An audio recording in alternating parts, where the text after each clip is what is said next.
Mərhəmətli və rəhimli Allahın adı ilə çəkidə və ölçüdə aldadanların vay halına.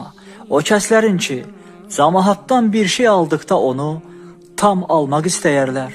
Onlar üçün bir şey ölçdükdə və ya çəkdikdə onu ziyana salarlar.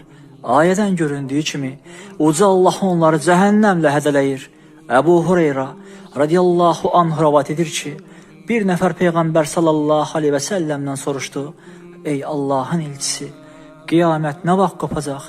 Peyğəmbərimiz buyurdu ki, əmanət qaldırılacağı zaman siz qiyaməti gözləyin. O kişi yenə soruşdu: əmanət nə vaxt qaldırılacaq? Peyğəmbərimiz buyurdu: layiq olmayan insana əmanət verilərsə, əmanət korlanmış olar. Başqa hədisdə Peyğəmbərimiz yaşanacaq növbəti bir təhlükədən xəbər verir. Buyurur ki, insanlar bir-biri ilə alış-veriş edərlər. Lakin əmanəti ödəyən demək olar ki, tapılmaz. Hətta filan qövmdə əmin bir kimsə vardır. Yəni gəlin əmanəti ona verək deyərlər. Yenə o kimsə üçün o nə ağıllı, nə tədbirli, nə də cəsur bir kimsədir deyərlər.